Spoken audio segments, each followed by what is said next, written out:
warahmatullahi wabarakatuh. Ketemu lagi bersama Rini. Oke, kali ini Rini bakalan bahas tentang cerita yang ditulis oleh Lukas P.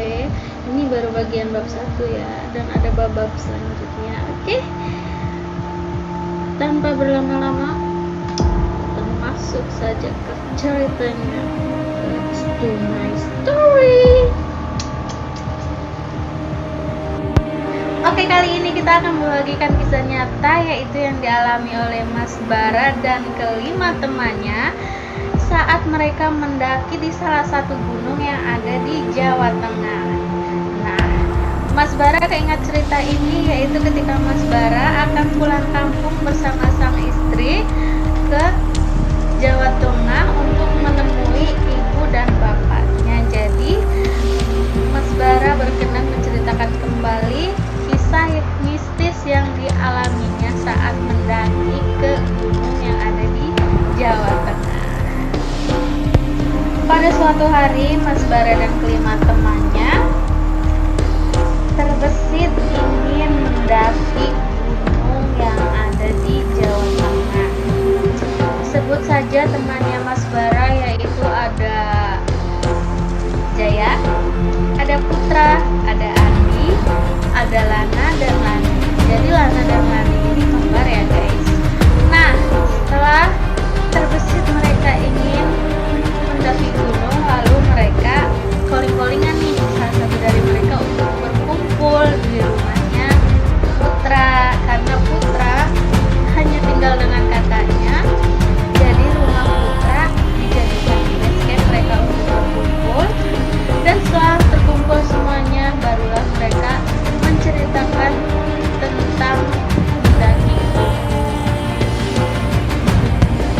Nah, ketika mereka sedang asik mengobrol, tiba-tiba Lana dan Lani menimbrung pembicaraan mereka, yaitu Lana dan Lani berkata kepada Bara, "Bar, gimana nih? Gue lagi head. Emang boleh ya mendaki gunung? Itu benar-benar nggak boleh ya guys." Nah, setelah itu, dan akhirnya mereka packing barang yang akan dibawa untuk mendaki gunung, dan mereka sepakat untuk berangkat ke base camp. Sebelum berangkat, mereka pun sudah berpamitan kepada kakaknya pun. Saat mendaki, suasana sangat dingin dan terpana oleh lebatnya hutan yang ada di gunung, hutan-hutan yang lebat. Seketika suasana menjadi hening. Saat itu Andi mencoba untuk mencairkan suasana dan dia berkata, "Woi, kalian ngapain sih pada bengong aja? Minum dong, minum. Ayo minum dulu, minum." Begitu kata Andi. Karena langit mulai terlihat gelap, akhirnya Mas Bara dan teman-temannya memutuskan untuk mendirikan tenda untuk beristirahat dan memutuskan mendaki ke puncak esok harinya. Setelah selesai mendirikan tenda seperti biasa ya, mereka mengeluarkan peralatan masak, mereka masak, makan, lalu mereka menyeduh kopi, mengobrol-ngobrol, dan sebagainya. Mereka sangat gembira, pokoknya sangat-sangat gembira. Dan mereka memutuskan untuk merapikan semua peralatannya. Setelah mereka selesai makan, merapikan semuanya, peralatan masak, lalu sebagian temannya ada yang tidur. Nah, saat ini Mas Bara belum bisa tidur nih. Akhirnya Mas Bara memutuskan untuk meminum kopi dan duduk di depan tenda. Tidak lama kemudian Mas Bara melihat Lana keluar tenda, dan akhirnya mereka berdua mengobrol. Nah, setelah mereka berbincang-bincang masalah gimana, seneng nggak gitu bisa ngedaki gunung. Terus kata Lana, "Seneng dong." Nah, saking keasikannya ya, malam semakin larut dan akhirnya Lana memutuskan untuk beristirahat. "Bar, gue istirahat ya, soalnya besok bakalan ngedaki." "Oke, nanti gue bangunin deh," kata Bara gitu. Oke, setelah itu nggak sadar Mas Bara juga ketiduran nih di luar tenda. Pagi pun sudah datang. Nah, akhirnya Lana yang membawa mereka mendaki. Akhirnya mereka sampai di puncak. Gimana nih Bar, kata Andi? Gimana nih Bar, apa harus ngeluarin lagi nih, bongkar lagi? Ayo keluarin aja semuanya, kita minum. Akhirnya mereka di situ minum dan mereka sangat senang sekali, sangat gembira. Bara di situ pun sangat kagum sekali melihat pemandangan dari puncak yang sangat indah. Lalu Bara bersandar ke Lana. Kebetulan Mas Bara ini suka ya sama Lana. Nah, ketika mereka asik sedang minum-minum, tiba-tiba langit menjadi mendung dong. Langit tiba-tiba mendung dan akhirnya Mas Bara pun heran. Kenapa bisa cepat mendung ya? Padahal tadi cerah banget, padahal kita berada di bawah awan gitu loh. Dan tidak akan menafsirkan sama sekali akan turun hujan. Lalu tidak lama kemudian hujan pun turun sangat deras dan petir gemuruh itu sangat mencekam dan menakutkan gitu di tengah suasana hutan yang lebat, rimbun, terdengar suara petir dan suara gemuruh angin itu membuat suasana sangat mencekam. Dan mereka pun akhirnya memutuskan untuk turun gunung. Hujan pun turun tak ada hentinya. Lalu Putra berkata kepada Bara, Bar, arahnya kemana ya? Lah, gue juga bingung, bukannya lo tadi ngasih tanda? Iya, gue sama Andi tadi ngasih tanda pakai pita merah. Oke, kalau gitu kita cari ya, kata Bara. Kita cari pita merahnya bareng-bareng. Lo sama Andi ke kanan, gue ke kiri. Terus Jaya bilang, gue kemana? Lo tungguin aja di situ, jaga Lana dan Lani, kata Bara. Oke siap, kalian hati-hati ya bertiga. Nah, setelah beberapa jam kemudian, mereka tidak menemukan sama sekali tanda pita yang mereka tinggalkan di pohon. Lalu akhirnya terjadi perdebatan antara Putra dan Mas Bara. Setelah mereka tidak menemukan tanda, mereka pun sangat bingung. Dan Putra berkata kepada Bara, Bar, gimana? Ya gimana? Yakin aja kita semua bisa turun kok, kata Bara. Lalu Putra berkata kepada Bara, Bar, kayaknya ke kanan lebih gampang deh. Lalu Bara menjawab, lu kenapa sih Put? Kita ini lagi tersesat loh. Orang tersesat tuh harusnya diam dulu, jangan melipir kemana-mana. Lu kenapa sih Put? Kata Mas Bara. Lalu Putra menjawab, ayo siapa yang mau ikut gue? Mau ikut gue turun? Apa kalian mau mati kelaparan di sini?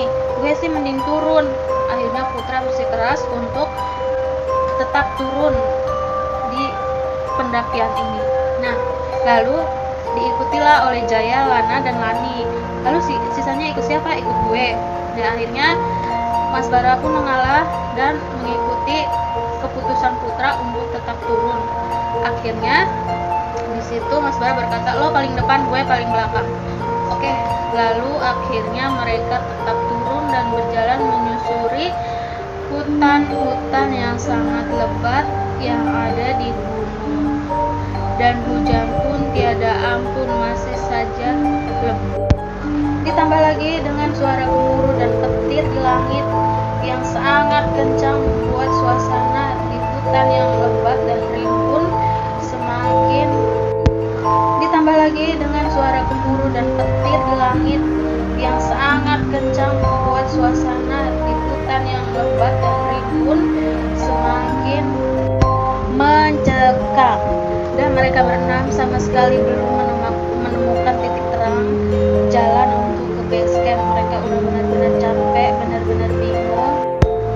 Hujan pun mulai reda dan akhirnya kita masing-masing mencari sandaran untuk menghangatkan badan. Dan tiba-tiba Lani Lani berteriak histeris dan dia berkata, "Bawa dia!"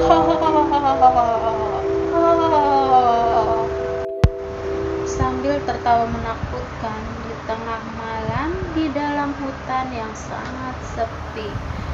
Lalu Mas Bara pun terkaget-kaget akan teriakannya Lani. Lani mulai berdiri dan Mas Bara pun mulai menahan Lani. Lalu Mas Bara berkata, "Woi, bantuin gue dong."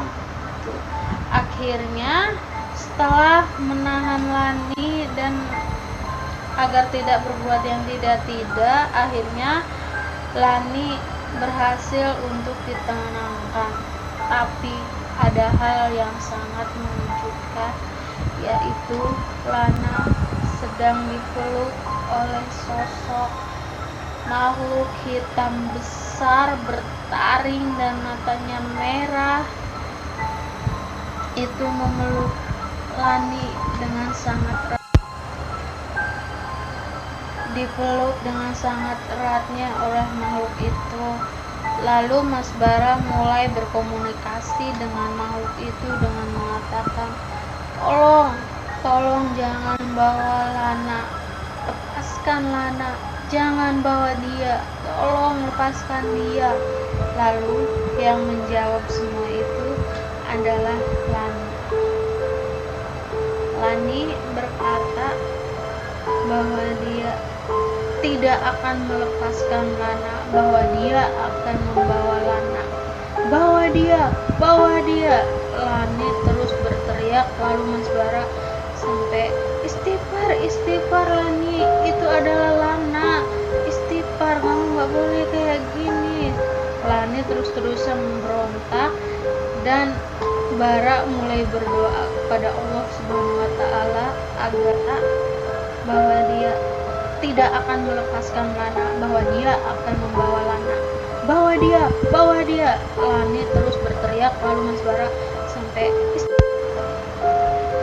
setelah berdoa kepada Allah, makhluk itu akhirnya tetap saja memeluk Lana dengan sangat eratnya. Lalu Lani berkata lagi, "Jangan harap aku tidak akan melepaskannya, aku akan tetap membawanya." Lalu tiba-tiba makhluk itu berdiri dan menggendong Lana. Akhirnya Lana dibawa oleh makhluk itu. Di sini Mas Bara sangat terpukul sekali. Dia terus-terusan menangis dan berharap bahwa ini adalah mimpi. Nah, sekian dulu ceritanya ya guys. Jangan lupa like, subscribe, and comment and share. Di bab selanjutnya, kalau mau bab selanjutnya, komen sebanyak-banyaknya. Oke, sekian dulu ceritanya dari Teh Rini ya. Pantengin terus bab selanjutnya. Jangan